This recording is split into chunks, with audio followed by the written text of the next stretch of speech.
Sobat Suara Hukum semua, Fakultas Hukum Universitas Pancasila. Pada sesi ini kita bertemu di segmen yang namanya Upskill, Upgrade Your Career Preparation, di mana upskill ini diinisiasi oleh salah satu unit yang ada di Fakultas Hukum Universitas Pancasila, yaitu Career Empowerment Program, di mana unit ini mengelola mengenai kegiatan untuk mengupgrade diri mahasiswa Fakultas Hukum Universitas Pancasila khususnya dalam hal karir. Nah, kali ini teman-teman semua, pada segmen ini akan mengulas tentang profesi hukum yang kita mengulas dengan cara yang berbeda, di mana akan kita ulik latar belakang kenapa memilih profesi tersebut kepada narasumber kita. Oke, di tengah-tengah kita hari ini sudah ada Bapak Wibisono Udoyo SH.MH. Tepuk tangan. Ya, beliau merupakan salah satu advokat yang mantap ya, tetapi beliau juga selaku dosen dan saat ini menjabat sebagai Wakil Dekan Kemahasiswaan Fakultas Hukum Universitas Pancasila. Berbagai macam pengalaman advokat beliau dan juga lawyer bahkan juga dosen itu sangat luar biasa. Namun pada kali ini kita coba mengulik kenapa beliau memilih salah satu profesi hukum yaitu advokat atau pengacara. Ada yang penasaran? Oke, kita sapa dulu ya. Selamat siang, sore, dan malam mungkin kalau misalnya teman-teman menyaksikan video ini di beda waktu. Selamat sore juga Mbak Cipta. Apa kabar Pak Oni? Alhamdulillah baik Mbak Cipta. Selalu segar dari waktu saya mahasiswa sampai dengan sekarang Pak Oni itu selalu jiwa muda. Oke, waktu saya mahasiswa Pak Oni tahun 2009 saya juga diajar oleh Pak Oni di hukum acara perdata. Dan kemudian saya tahu bahwa Pak Oni juga advokat. Ya. Nah, kalau boleh tahu Pak Oni, kenapa sih waktu kecil Pak Oni memilih profesi salah satunya profesi advokat, profesi hukumnya? Boleh ceritakan nggak Pak Oni sedikit? Oke, sebelumnya terima kasih Mbak Cipta diundang oleh satu unit CEP di Fakultas Hukum Universitas Pancasila. Kalau ditanya waktu kecil nggak ada tuh kebayang avokat, nggak ada. Yang ada saya pengen dulu pilot. Oh.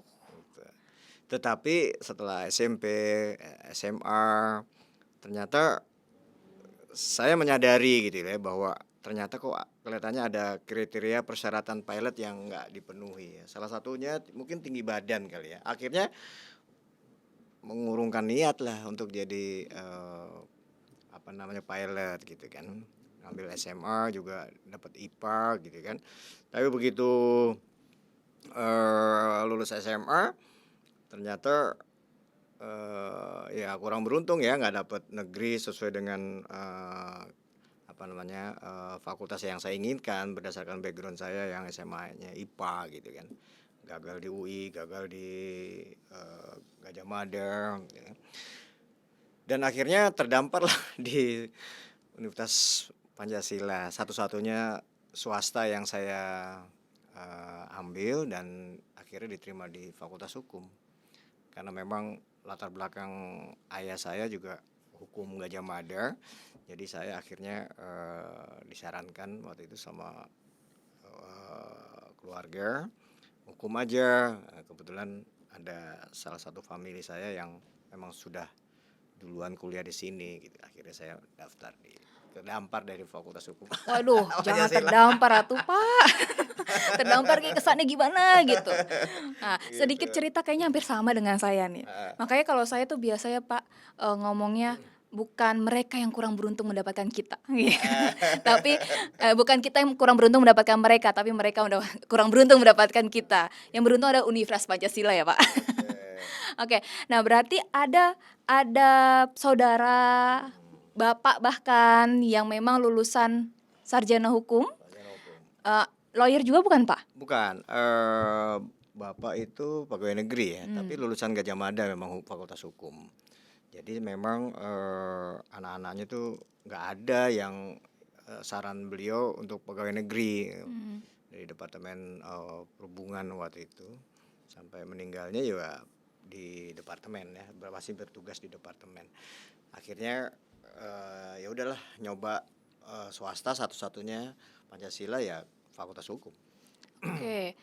Nah, kira-kira ada nggak sih Pak waktu Bapak kecil, kemudian remaja sampai dengan memilih profesi sebagai advokat nih Pak? Kan pasti nih ternyata nih ada sifat dasar saya yang mungkin jadi modal nih untuk jadi lawyer gitu. Ya, Ada nggak sih Pak yang Bapak rasakan gitu? sebetulnya pada waktu kuliah, waktu itu kan masih di Borobudur tuh. Hmm. Nah, itu masuk 83, saya lulus 88 di hukum. Nah,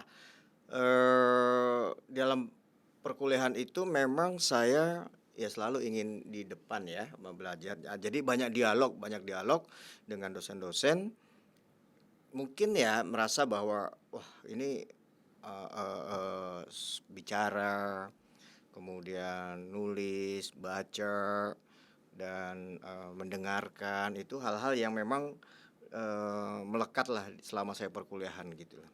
Sampai akhirnya begitu lulus ternyata ada 5 dosen yang merekomendasikan saya untuk ngajar. Padahal saya diajak kakak untuk ikut usaha. Tapi juga ingin dikenalkan oleh salah satu lawyer hebat di Jakarta pada saat itu yang memang sahabat kakak saya gitu kan. Tapi kenapa panggilan hati kok ikut Pak Bakti waktu itu sebagai dosen hukum adat. Akhirnya saya jadi magang lah gitu loh. Lama-lama setelah 5 tahun berkecimpung sebagai asisten, akhirnya diangkat jadi dosen. Kok 5 tahun pertama nggak dapat apa-apa nih, cuman punya buku, punya tulisan-tulisan aja, paper dan sebagainya. Padahal kan kita namanya anak muda pada saat itu kan juga pengen pacaran, pengen punya keluarga gitu kan.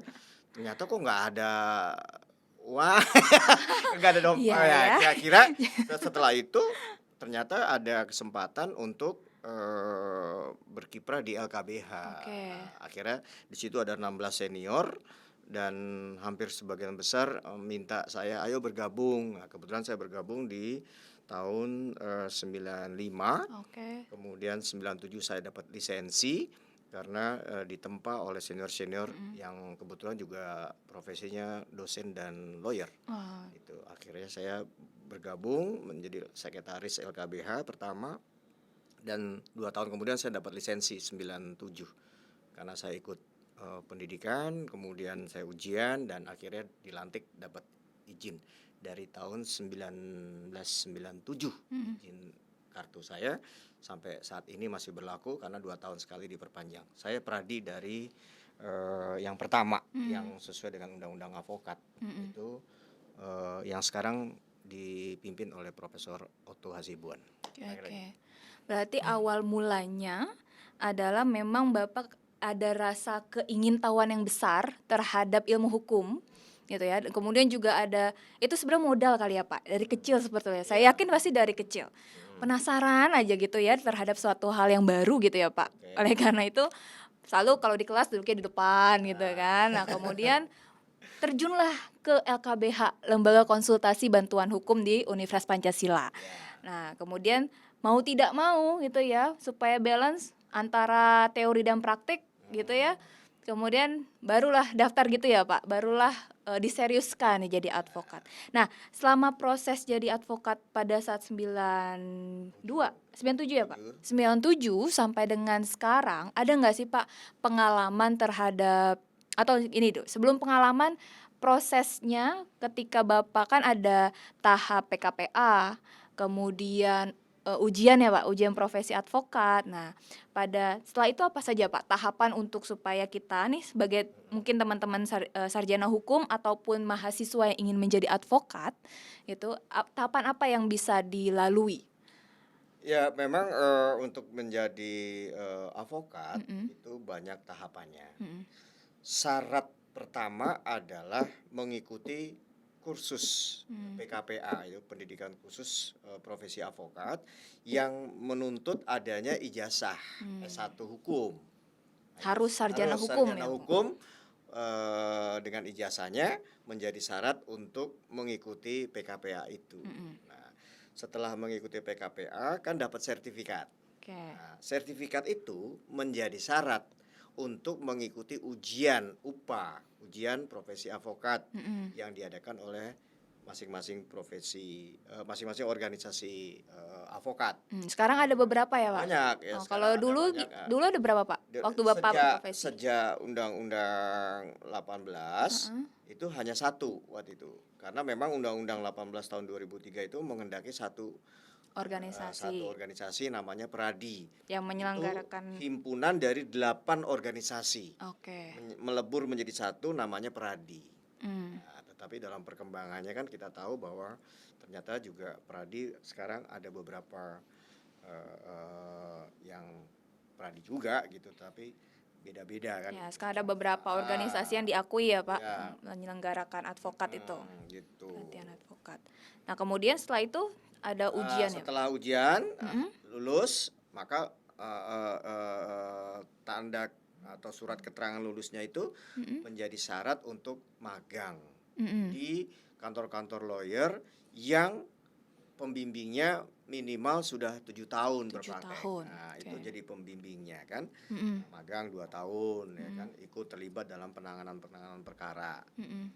Baik yang non litigasi maupun yang litigasi. Nah, karena sudah pengalaman 2 tahun ikut berpraktek dengan pembimbingnya, maka nanti setelah 2 tahun ada rekomendasi Oke. dari direktur law firm. Oh ya. Untuk supaya bisa diajukan ke organisasi dan nanti organisasinya akan merekomendasikan ke pengadilan tinggi untuk dilantik. Oh. Nah, setelah dilantik ada berita acara pelantikan, kemudian ada SK-nya, barulah dikeluarkan lisensinya, kartu advokat itu. Nah, itu setiap sidang pasti diperiksa tuh. Semua advokat pasti sidang perdana pasti diperiksa tuh kartu pengacaranya. Kartu pengacaranya. Advokat. Itu. Nah, itu tahapan-tahapan untuk mendapatkan lisensi itu. Oh, oke.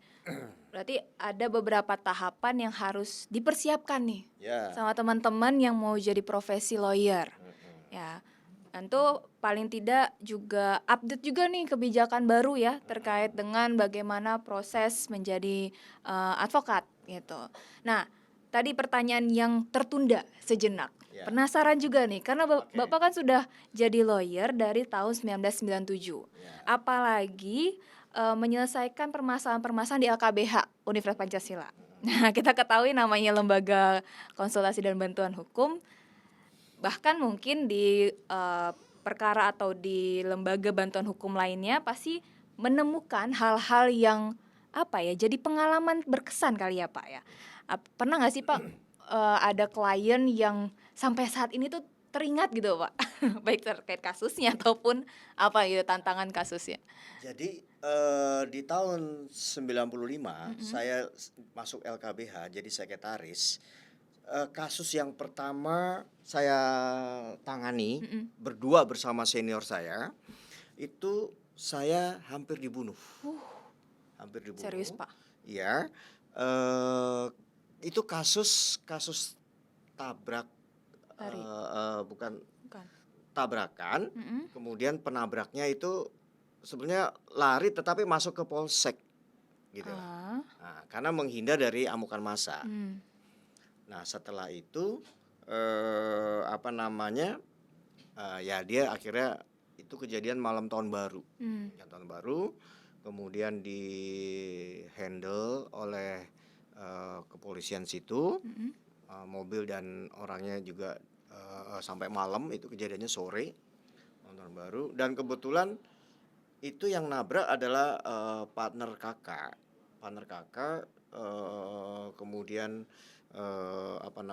partner kakak gimana? Partner kakak dalam bisnis, Oh, kemudian lagi sama-sama main golf sore, pulangnya nabrak itu pedagang teh botol. Gitu. Nah, akhirnya ditangani oleh polisi, tetapi karena kita mengupayakan untuk bisa keluar, akhirnya bisa keluar itu penabraknya dan mobilnya pinjem pakai. Kemudian kita harus lapor dan sebagainya. Cuman karena itu yang ditabrak harus masuk rumah sakit, perlu perawatan dan sebagainya, sampai akhirnya pakai gips dan sebagainya, habis ratusan juta juga, sampai akhirnya di support ya, sampai harus pulang ke kampungnya, kita support keluarganya, kita pindahkan. Tetap saya kebetulan Bapak pegang nih yang yang mana nih? Yang korban atau yang penabraknya Oh, gitu. penabrak. Nah, cuman Oke. karena sudah ada kesepakatan bahwa akan dibantu sampai akhirnya sudah selesai, dibantu semua biaya rumah sakitnya, tetapi rupanya pihak kepolisian juga mungkin memberikan pandangan-pandangan sampai akhirnya menjadi meras keluarga korban, dan korban itu akhirnya meras gitu. Nah, Meras ke meras, yang nabrak ya? kita coba jelaskan, Heeh. kita sudah bertanggung jawab, tetapi masih dianggap kurang karena harus sampai dibawa ke kampungnya dan dia masih terus nuntut. Nah, kita sudah sampaikan, kita sudah bantu sebisa kita, tapi mulai ada indikasi pemerasan. Nah, akhirnya kita penjelaskan, dia marah, akhirnya ngancem. Nah, itu akhirnya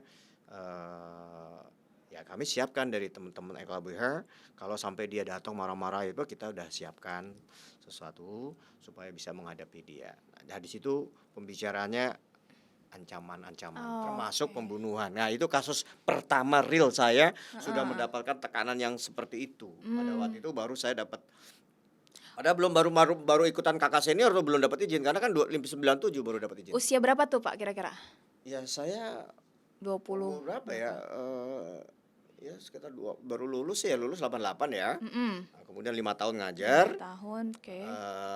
Ya, Under 30 ya? Ya, jadi 95 saya masuk, 2 tahun kemudian baru dapat izin kan. Nah, di 95 itu saya sekretaris langsung dapat case yang pertama, diajak kakak senior tuh kasus itu.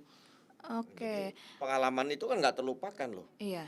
Ancaman seumur hidup, mau dibunuh ya cuman itu. Hanya yang pertama ya pas mau mendapatkan izin lawyer. Padahal saya masuk ke situ kan tujuannya supaya saya punya profesi yang bisa ya paling nggak mendapatkan sesuatu lah, persiapan untuk kawin ya kan. Iya. Kalau dosen kan cuma buku-buku doang ya kan? Buku, pengalaman mengajar ya kan. Nggak ini gitu. Padahal saya udah pilihnya sebagai dosen karena diajak usaha nggak mau saya sama kakak jadi asisten kantor lawyer yang hebat. Saya nggak ke sana, saya milihnya ke kampus. Ternyata 5 tahun, waduh, kok cuma dapat ya apresiasi ya sebagai pengajar, tetapi kok padahal mau kira-kira gitu. Iya.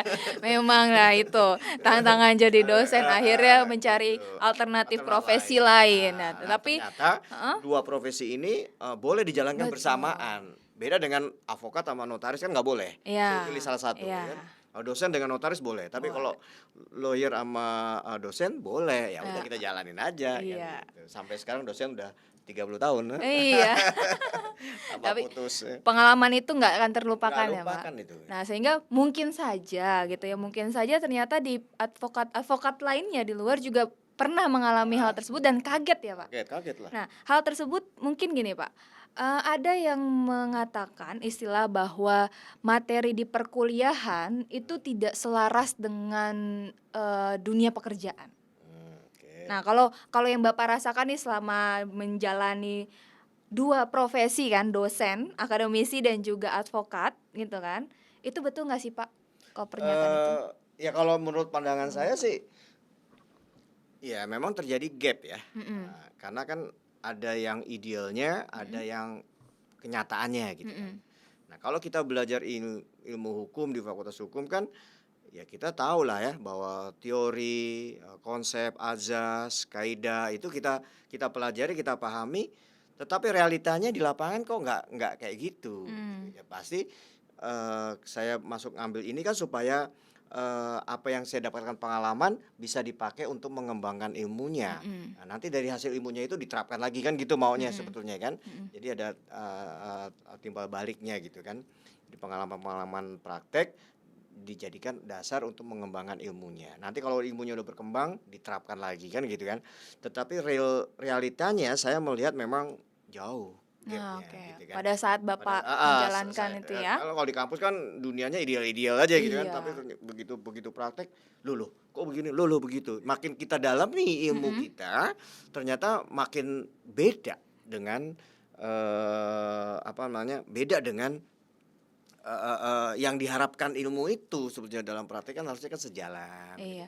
seirama gitu kan. Ternyata enggak juga karena dunia praktek, waduh. Gimana kalau pendapat Bapak soal sekarang kan ada tuh yang namanya program magang Merdeka Belajar, Kampus Hmm, Merdeka gitu kan. Mahasiswa didorong untuk coba deh magang gitu, merasakan dunia kerja. Kira-kira menurut Bapak gimana pandangan adanya program ini? Program MBKM itu kan menghendaki adanya link and match Yap. antara dunia kampus dengan dunia industri, dunia Mhm. kerja. Mhm. Itu harusnya. Jadi apa yang dibutuhkan dunia kerja harus bisa disuplai oleh dunia kampus gitu loh. Jangan masing-masing jalan sendiri gitu loh, ya kan? Kalau untuk profesi Nah, lawyer, Pak, nah gimana? profesi lawyer, waduh itu namanya kampus kan kita diajarin untuk bagaimana memahami apa namanya teorinya, Mhm. konsepnya, belum pelajari kaedah-kaedahnya gitu kan. Mhm. Nah, diharapkan di dalam praktek ya itu jalan gitu kan. Mhm. Nah, oleh karena itu saya selalu ingin pengalaman-pengalaman praktek itu ditulis. Nah, Oke. tulis dalam rangka mengembangkan ilmunya gitu. Jadi pengennya sih berkembang ya dunia kerjanya itu karena ilmunya yang juga ikutan berkembang Mhm. gitu loh. Jadi pengennya makanya saya pilih mata kuliah hukum acara perdata, Heeh. diklat kemahiran hukum perdata itu kan ilmu-ilmu terapan Iya. supaya makin tinggi ilmunya, makin bisa diterapkan, makin bisa bermanfaat. Iya. Harusnya gitu kan. Jadi dunia kerja terutama profesi ini harus terbantu oleh ilmu yang kita pelajari Di gitu. teori di perkuliahan. Ah, Nah, dengan adanya program magang jadi nggak kaget nih nggak ya kaget mahasiswa ya, karena Pak? mahasiswa udah dari mulai masih kuliah aja udah Udah tahu belajar belajar, kerja betul, kerja. gitu supaya nanti dia begitu lulus nggak kaget masuk dunia kerja, apalagi dunia law firm ya kan Mhm. yang begitu kompleks sehingga kalau dia punya pengalaman magang dia udah tahu bagaimana menghandle kasus, bagaimana bernegosiasi dengan pihak lain dan sebagainya pengalaman itu. Jadi kalau MBKM salah satunya adalah CEP magang mahasiswa di berbagai instansi, wah itu bermanfaat banget Iya. pengalaman bangun gitu. Makanya kalau dibandingkan dengan pengalaman Bapak pada saat itu Nggak kaget ada, ya? nggak ada pada waktu itu kita ya belajar sendiri kan, belajar Iya. sendiri ya nyari pengalaman sendiri gitu kan. Nah kebetulan LKBH memberi kesempatan Mhm. untuk mempelajari non litigasinya maupun litigasinya. Litigasi. Jadi dikasih pengalaman. Nah, makin lama makin terbiasa kasus-kasus gitu banyak gitu. Oke. Ini udah ada beberapa tips dan paling tidak kita teman-teman mahasiswa ataupun teman-teman yang tertarik atas profesi hukum lawyer, paling tidak sudah ada beberapa isu atau kisi-kisi nih profesi lawyer tuh kayak seperti apa yang harus dipersiapkan dari informasi dari Pak Oni nih, ya. Jadi hal yang terakhir Pak Oni sebelum kita tutup sesi upskill pada Oke. episode ini, ada nggak Pak Oni mungkin dapat memberikan pesan kepada rekan-rekan suara hukum semua yang baik mahasiswa ataupun yang first graduate dari Fakultas Hukum, kalau mau jadi lawyer, apa yang harus dipersiapkan dari sekarang? Mungkin bisa ke arah mana nih, Mas? Oh, sini. Ke arah sini. Silakan, Pak Oni. Pertama niatnya dulu. Segala sesuatu tergantung nawaitunya. Oke. Nah, mau menjalankan profesi avokat ini dengan baik dan benar, nawaitunya dulu. Ya. Lillahi karena Allah. Itu nomor satu. Nomor dua, kuatkan baca. Hmm. Ya, minat baca itu nomor satu. Karena untuk menambah wawasan dan sebagainya, jadi kemauan dan kemampuan membaca yang kuat itu nomor satu. Nomor Dua. berikutnya ya, setelah Oke, setelah nomor dua. nawaitu. Yang ketiga harus bisa mendengarkan orang lain. Oke. Penting ya, Pak, itu ya? Mendengarkan. Yang ketiga harus biasa menulis Oke. dan latihan bicara. Ah. Karena bicara itu bukan asbun. Iya. Nah, avokat itu bicara harus tepat, argumentasi hukumnya logis, nalar jalan, runut, sistematis, dan akuntabel. Oke, dapat dipertanggungjawabkan. Nah, itu bicara. Jadi bicara harus ada ketepatannya, harus ada argumentasinya, dan harus ada dasarnya. Nah, dasarnya ini biasanya kita pakai undang-undang, pasal, ayat. Kalau undang-undang harus dihafal nggak sih, Pak? Enggak Pasal dong. tuh. Oh, enggak ya. Enggak ya, teman-teman ya. Nggak ada hakim aja, ya hakim agung deh, ketuanya juga nggak bakal hafal. Iya, iya, iya. Jaksa, polisi yang hebat aja nggak akan hafal. KUHP, Oke. KUHAP, jangan dihafal. Ya, Jadi belajar ilmu hukum di Fakultas Hukum itu bukan menghafal, tapi memahami masing-masing pasal dengan kuat. ya. Pasal ini mengatur apa? Bagaimana pengaturannya? Kenapa mengaturnya begitu? Apa hubungannya dengan pengaturan sebelumnya dan sesudahnya? Jadi dikupas masing-masing pasal itu ada rasionya, ada backgroundnya, kenapa ngaturnya gitu. Gitu. Jadi Oke. nggak bakal bisa hafal. Waduh, benar. Ada 5 tips, teman-teman. Pertama, nawaitu. Nah, nawaitu. Yang pertama nawaitu. Yang kedua apa tadi ya, Pak? Niat bacanya niat. harus dikuatkan, harus Oke, diikat niat baca. baca. Kemudian latihan. Mendengarkan orang lain. Mendengarkan orang lain. Iya, itu benar. Menulis. Yang keempat, Menulis. yang kelima berbicara. Belajar berbicara karena modalnya sarjana hukum salah satunya dapat berbicara secara rasional, secara argumentatif dan akuntabel. Oke. Yes. Terima kasih Pak Oni Oke, atas sama-sama, podcastnya. Mbak Gita. Segmen hari ini episode saat ini. Terima kasih juga teman-teman Sukses selalu semua. Sukses mahasiswa. Ya, terima kasih Sukses juga ekonomi. sobat sahabat suara hukum dan terima kasih. Sesi ini kita tutup di sesi upskill upgrade your career preparation dari Career Empowerment Program. Bye. Bye, terima kasih.